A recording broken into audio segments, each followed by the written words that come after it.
খেলা তো কেবল শুরুর খান, সামনের চাইতেও খারাপ সময় আসছে তোদের। দরজার বাইরের অন্ধকার করিডোরে দাঁড়িয়ে থাকা লোকটা ধীরে ধীরে পেছনে সরে গেল। মুখটা কালো হুডিতে ঢাকা, শুধু ঠোঁটের কোণে ভয়ঙ্কর হাসিটা স্পষ্ট দেখা যাচ্ছে। সে ফোনটা কানে তুলে নিচু গলায় বলল, রেড খান এখনো কিছু বুঝতে পারেনি, কিন্তু খুব শীঘ্রই ওর পুরো পৃথিবীটা ধ্বংস হয়ে যাবে। ও পাশ থেকে কেউ যেন কিছু বলল। লোকটা হালকা হেসে ফোন কেটে দিল। তারপর শেষবার কেবিনের দিকে তাকিয়ে ধীরে ধীরে অন্ধকারের মধ্যে মিলিয়ে গেল। এদিকে কেবিনের ভিতরে সবাই চলে যাওয়ার পর পুরো রুমটা শান্ত হয়ে এলো। শুধু মেশিনের হালকা শব্দ আর এসির ঠান্ডা বাতাস বইছে চারপাশে। ক্রিসপি এখনো হৃদের পাশেই বসে আছে। তার ছোট ছোট আঙ্গুলগুলো এখনো শক্ত করে হৃদের হাত আঁকড়ে ধরে আছে, যেন এক মুহূর্তের জন্যও ছাড়তে ভয় পাচ্ছে। হৃদ কিছুক্ষণ চুপচাপ মেয়েটার দিকে তাকিয়ে রইল। তারপর নিচু গলায় বলল, আইরিশ, হ্যাঁ, বেশি ভয় পাইছিল? আপনার কিছু হয়ে গেলে আমি কি নিয়ে বাঁচতাম? আমি আমি বাঁচতাম না এমপি সাহেব। কথাটা শুনে হৃদের বুকটা কেঁপে উঠল। চোখ দুটো গভীর হয়ে এলো তার। সে ধীরে ধীরে তৃষ্পির হাতটা নিজের ঠোঁটের কাছে এনে আলতো করে ছুঁয়ে দিল। আমি এত সহজে তোমাকে ছেড়ে কোথাও যাবো না, জান পাখি। তৃষ্পির চোখ আবার টলমল করে উঠল। সে কাপা গলায় বলল, আজকে যখন আপনার রক্তাক্ত অবস্থায় দেখলাম, আমার মনে হচ্ছিল আমার পুরো দুনিয়াটা শেষ হয়ে যাচ্ছে। হৃদ কিছু না বলে শুধু মেয়েটার দিকে তাকিয়ে রইল। তারপর হঠাৎ এক টানে তাকে নিজের বুকের উপরে টেনে নিল। তৃষ্পি চমকে উঠল। এই আপনার হাতে ব্যথা লাগবে তো? তোমাকে কাছে পেলে সব ব্যথা উধাও হয়ে যায়। তৃষ্পির গাল আবার লাল হয়ে উঠল। সে লজ্জায় মুখ লুকিয়ে ফেলল হৃদের বুকে। ঠিক তখনই কেবিনের দরজাটা হঠাৎ খুলে গেল। শুভ ভেতরে ঢুকেই চোখ বড় বড় করে বলল, ইয়া আল্লাহ, আমি কি ভুল রুমে চলে আসছি নাকি? তৃষ্পির সাথে সাথে সোজা হয়ে বসে গেল। মুখটা পুরো টকটকে লাল হয়ে গেছে। হৃদ বিরক্ত চোখে শুভর দিকে তাকালো। তোর কোনো কাজ নাই? কাজ তো ছিল, কিন্তু ভাইয়ার রোমান্সের কাছে সব কাজ হেরে যায়। হৃদ পাশের বালিশটা তুলে মারতে যেতেই শুভ দ্রুত দূরে সরে গেল। আরে আরে, রোগী মানুষ এত উত্তেজিত হওয়া ভালো না। তৃষ্পি হেসে ফেলল অজান্তেই। এতক্ষণ তার মুখে হাসি দেখে হৃদ কিছুক্ষণ চুপচাপ তাকিয়ে রইল। এতক্ষণ পর তার মুখে হাসি দেখে হৃদ কিছুক্ষণ চুপচাপ তাকিয়ে রইল। মেয়েটা হাসলে সত্যি পৃথিবীটা সুন্দর লাগে। হঠাৎ হৃদের ফোনটা বেজে উঠল। শুভ ফোনটা হাতে নিয়ে স্ক্রিনের দিকে তাকাতেই তার মুখের হাসিটা মিলিয়ে গেল। ভাইয়া, কি হয়েছে? অফিস থেকে কল, জরুরি মিটিং ডাকা হয়েছে। এখন? হুম, আর কেউ একজন নাকি মিডিয়াতে তোমার বিরুদ্ধে খুব বড় একটা অভিযোগ তুলছে। এখন কি অভিযোগ? তোমার নামে অবৈধ অস্ত্র আর খুনের কেস রিওপেন করা হয়েছে ভাইয়া। কথাটা শুনে পুরো কেবিন নিস্তব্ধ হয়ে গেল। তৃষ্পির বুক ধক করে উঠল। সে আতঙ্কিত চোখে হৃদের দিকে তাকালো। আর হৃদ, সে শুধু স্থির চোখের সামনের দিকে তাকিয়ে রইল। কিন্তু তার চোয়াল শক্ত হয়ে গেছে, কারণ সে খুব ভালো করেই বুঝতে পারছে কেউ একজন এবার সরাসরি তার জীবন ধ্বংস করার খেলায় নেমেছে। কেবিনের ভেতরের পরিবেশটা মুহূর্তেই ভারী হয়ে গেল। তৃষ্পি আতঙ্কিত চোখে একবার শুভর দিকে, একবার হৃদের দিকে তাকাচ্ছে। তার বুকের ভেতর অজানা ভয় ধীরে ধীরে জমাট বাঁধছে। হৃদ কয়েক সেকেন্ড নিশ্চুপ থেকে ধীরে ধীরে বলল, কি করেছে এসব? এখনো পুরোপুরি জানা যায়নি, কিন্তু মিডিয়াতে খবরটা খুব দ্রুত ছড়িয়ে পড়েছে ভাইয়া। মানে কেউ অনেক বড় খেলা খেলতে নামছে। এমপি সাহেব, হৃদ তার দিকে তাকাতেই মেয়েটার চোখের ভয়টা স্পষ্ট দেখতে পেল। সে নিজের রাগটা মুহূর্তেই চাপা দিয়ে নরম গলায় বলল, ভয় পেও না আইরিশ, আমি থাকতে তোমার কিচ্ছু হবে না। তৃষ্পি কিছু বলল না, শুধু চুপচাপ মাথা নেড়ে হৃদের আরো কাছে সরে এলো। ঠিক তখনই কেবিনের বাইরে হঠাৎ সাংবাদিকদের চিৎকার শোনা গেল। স্যার, হৃদ খান কি সত্যি অবৈধ অস্ত্রের ব্যবসার সাথে জড়িত? স্যার, খুনের কেস নিয়ে আপনার বক্তব্য কি? স্যার, একবার ক্যামেরার দিকে তাকান। দূর, এরা হাসপাতাল পর্যন্ত চলে আসছে। আমার হাসপাতালে থাকার খবর বাইরে গেল কিভাবে? শুভ কিছু বলার আগেই দরজার বাইরে কয়েকজন বডিগার্ড এসে দাঁড়ালো। তাদের মধ্যে একজন ভেতরে ঢুকে বলল, স্যার, মিডিয়ার লোকজন পুরো নিচতলা ঘিরে ফেলেছে। হৃদ গভীর নিঃশ্বাস ফেলল। তারপর ধীরে ধীরে বিছানা থেকে উঠতে গেল। তৃষ্পির সাথে সাথে ভয় পেয়ে বলল, এই আপনি উঠছেন কেন? ডক্টর তো রেস্ট নিতে বলেছে। রাজনীতিতে শান্তিতে ঘুমানোর পর্যন্ত সুযোগ নাই জান পাখি। সে উঠতেই হাতে ব্যথা লাগলো।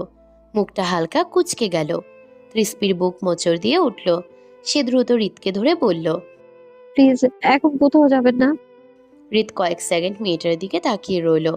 তারপর ধীরে ধীরে হাত বাড়িয়ে তৃষ্পির গাল ছুঁয়ে দিল। আমাকে যেতেই হবে আইরিশ, কারণ এবার শুধু আমার না, তোমার নিরাপত্তার প্রশ্ন জড়িয়ে গেছে।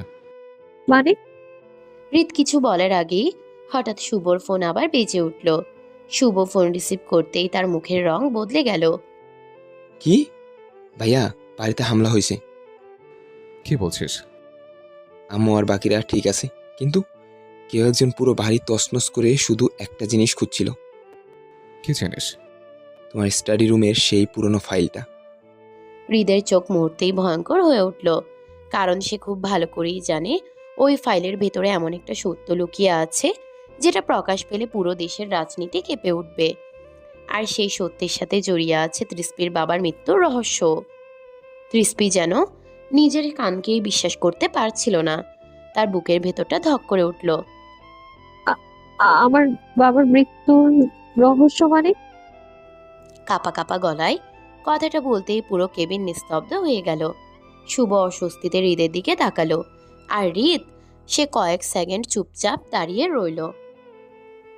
মুখটা অস্বাভাবিক রকম শান্ত, কিন্তু চোখের গভীরে চাপা ঝড় স্পষ্ট।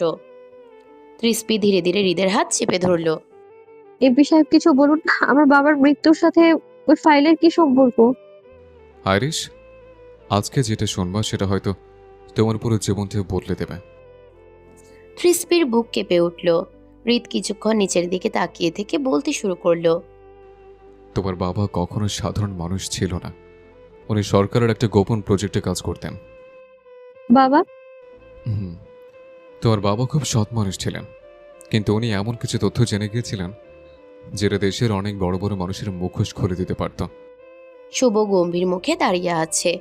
হৃদ আবার বলল, কিন্তু দুর্নীতিবাজ মন্ত্রী, ব্যবসায়ী আর আন্ডারওয়ার্ল্ডের লোকজন একসাথে দেশের বিরুদ্ধে ভয়ঙ্কর একটা চক্রান্ত করছিল, আর তোমার বাবা সেই চক্রান্তের প্রমাণ পেয়েছেন।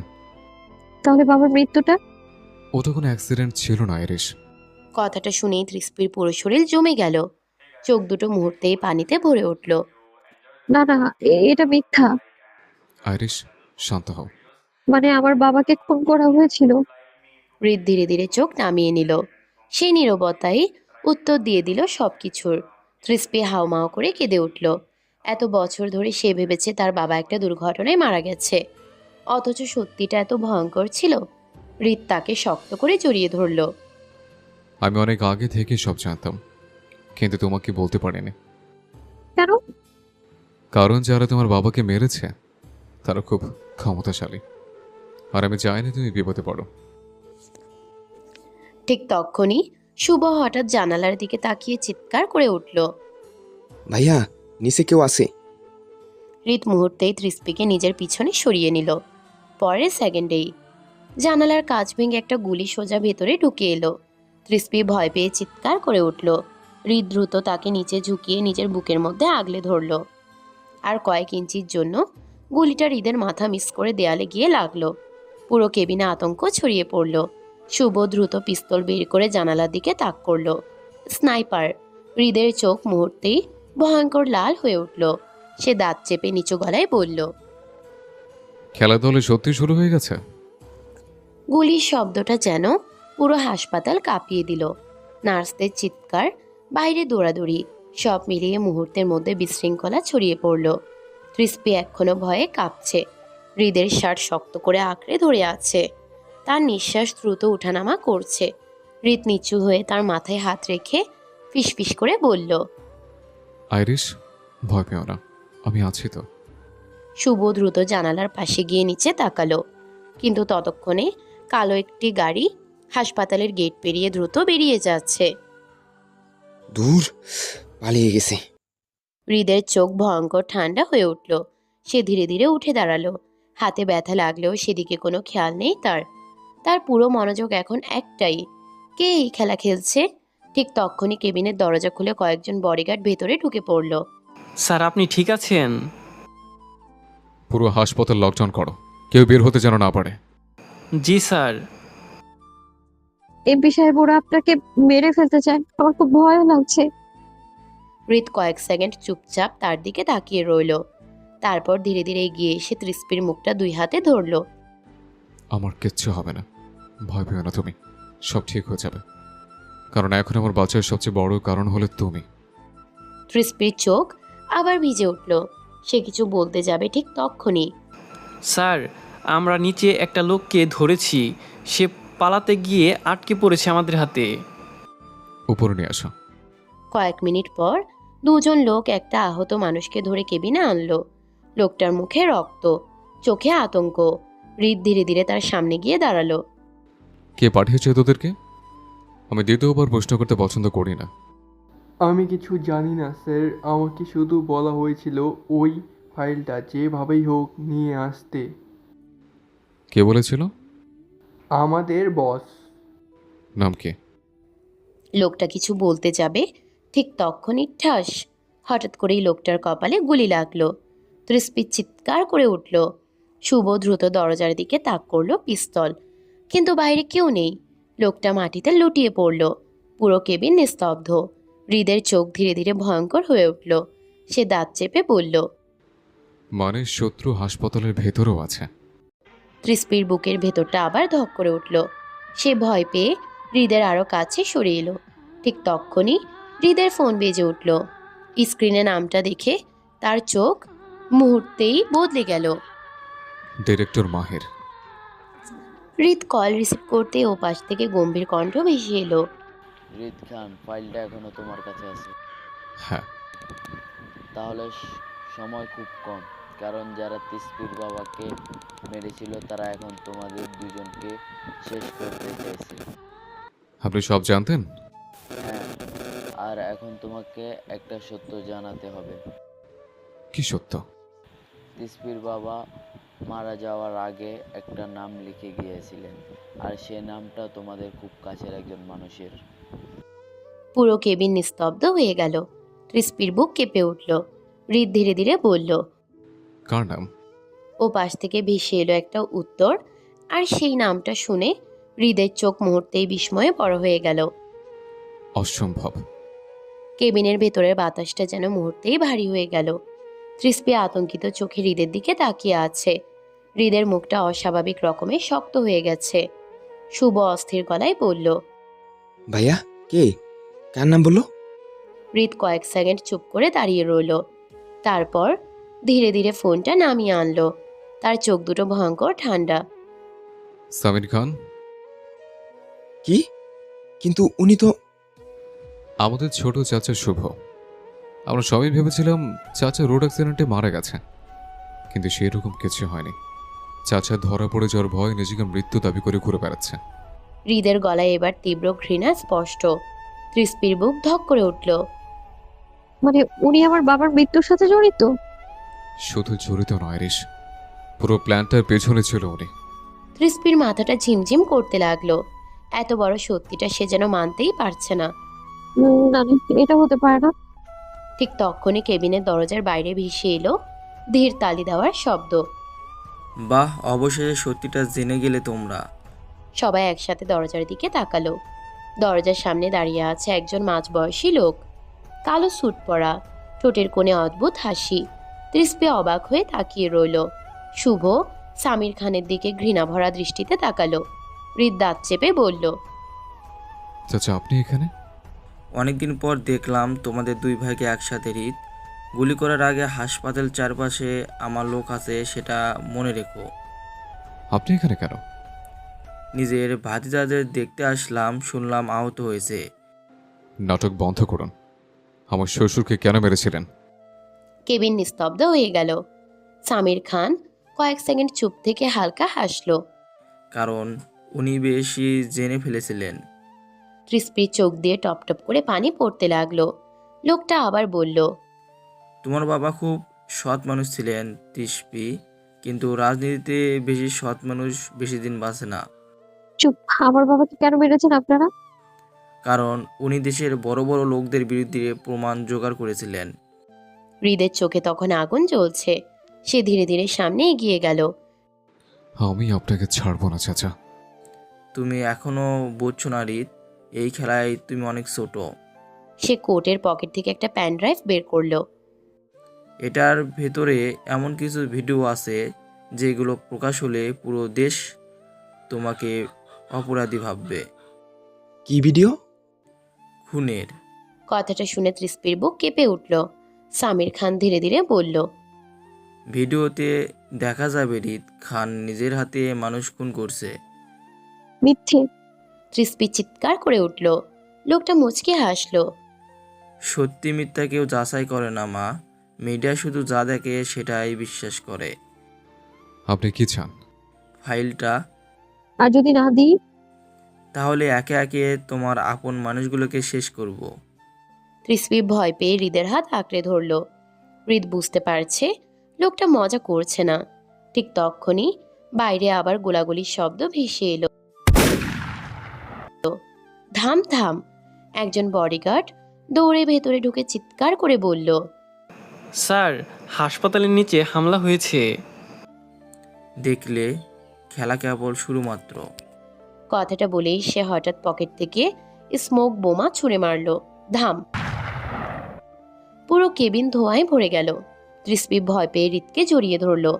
কয়েক সেকেন্ড পর ধোঁয়া সরে যেতেই দেখা গেল সামির খান নেই। শুধু মেঝেতে পড়ে আছে সেই প্যান ড্রাইভটা। হৃদ ধীরে ধীরে সেটা তুলে নিল। তার চোখ দুটো ভয়ঙ্কর অন্ধকার হয়ে উঠেছে, কারণ সে বুঝে গেছে এবার যুদ্ধটা শুধু রাজনীতির না, এবার যুদ্ধ তার ভালোবাসা আর পুরো সত্যটাকে বাঁচানোর। হৃদ কিছুক্ষণ স্থির চোখে পেন ড্রাইভটার দিকে তাকিয়ে রইল। তার হাতের রগগুলো ফুলে উঠেছে। তৃষ্পি এখনো ভয়ে কাঁপছে। শুভ দ্রুত দরজা বন্ধ করে বলল, ভাইয়া, এই লোকটা হাসপাতালে ঢুকলো কিভাবে? সিকিউরিটি কি করছিল? এরা শুধু আমাদের প্রতিটা পদক্ষেপ জানেই না, আমাদের আশেপাশে লোক বসে রেখেছে। মানে? হৃদ সরাসরি উত্তর দিল না, শুধু গভীর চোখে চারপাশে তাকালো, যেন কাউকেই আর বিশ্বাস করতে পারছে না। ঠিক তখনই দরজার বাইরে দাঁড়িয়ে থাকা একজন নার্স কাপা গলায় বলল। কিছুক্ষণের মধ্যেই 3 জন পুলিশ অফিসার কেবিনে ঢুকলো। তাদের সামনে থাকা মাঝবয়সী অফিসারটা গম্ভীর গলায় বলল, মিস্টার রিয়াদ খান, আপনাকে আমাদের সাথে যেতে হবে। কি? কেন? আপনার বিরুদ্ধে অবৈধ অস্ত্র ব্যবসা, খুন এবং রাষ্ট্রবিরোধী কার্যকলাপের অভিযোগে অ্যারেস্ট ওয়ারেন্ট হয়েছে। আপনারা জানেন কার সাথে কথা বলছেন? আমরা আমাদের কাজ করছি। ওয়ারেন্টটা দেখান। কাগজটা হাতে নিয়ে কয়েক সেকেন্ড দেখেই তার ঠোঁটের কোণে আর ঠান্ডা হাসি ফুটে উঠল। খুব দ্রুত কাজ করছে ওরা। এমপি সাহেব, কিছু একটা করুন প্লিজ। কাঁদো না আইরিশ। আমি আপনাকে কোথাও যেতে দিব না। স্যার, প্লিজ কোঅপারেট করুন। হৃদ কয়েক সেকেন্ড চুপ করে দাঁড়িয়ে রইল। তারপর হঠাৎ পেন ড্রাইভটা শুভর হাতে গুজে দিয়ে খুব নিচু গলায় বলল, যাই হোক, এটা যেন নিরাপদে থাকে। ভাইয়া, আমি যা বলছি তাই কর। তার চোখের ভাষা এতটাই কঠিন ছিল যে শুভ আর কিছু বলতে পারল না। হৃদ এবার ধীরে ধীরে তৃষ্পির সামনে এসে দাঁড়ালো। মেয়েটার চোখ দিয়ে অনবরত পানি পড়ছে। হৃদ আলতো করে তার চোখের পানি মুছে দিল। তুমি শক্ত থাকবে সবসময়। আমি খুব তাড়াতাড়ি চলে আসবো তোমার কাছে, যান। আমি ভয় পাচ্ছি এমপি সাহেব। হৃদের বুকটা মোচড় দিয়ে উঠল। সে নিচু হয়ে তৃষ্পির কপালে ঠোঁট চুয়ে ফিসফিস করে বলল, আমি কথা দিচ্ছি, যত বড় ঝড়ই আসুক আমি তোমার কাছে ফিরে আসবো খুব তাড়াতাড়ি। আমি আপনাকে ছাড়া থাকতে পারবো না এমপি সাহেব। পুরো কেবিন স্তব্ধ। এমন সময় হুট করেই বাইরে সাংবাদিকদের চিৎকার আরো জোরে ভেসে এলো। রিয়াদ খানকে গ্রেফতার করা হচ্ছে। স্যার, আপনি কি সত্যিই খুনি? স্যার, একবার ক্যামেরার দিকে তাকান।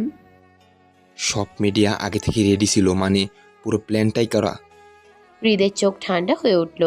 সে ধীরে ধীরে তৃষ্পিকে নিজের থেকে আলাদা করলো। আমি না ফেরা পর্যন্ত তুমি কোথাও একা যাবে না, সবসময় শুভর সাথে থাকবে। তৃষ্টি কাঁদতে কাঁদতে মাথা নেড়ে সম্মতি দিল। কয়েক মিনিট পর হাসপাতালের নিচে পুরো এলাকা পুলিশ আর মিডিয়াতে ভরে গেল। হৃদকে যখন বাইরে আনা হলো তখন চারপাশে শুধু ক্যামেরার ফ্ল্যাশ।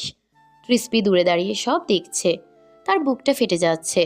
ঠিক তখনই ভিড়ের মাঝখানে দাঁড়িয়ে থাকা একজন কালো হুডি পরা লোক ধীরে ধীরে হাসলো।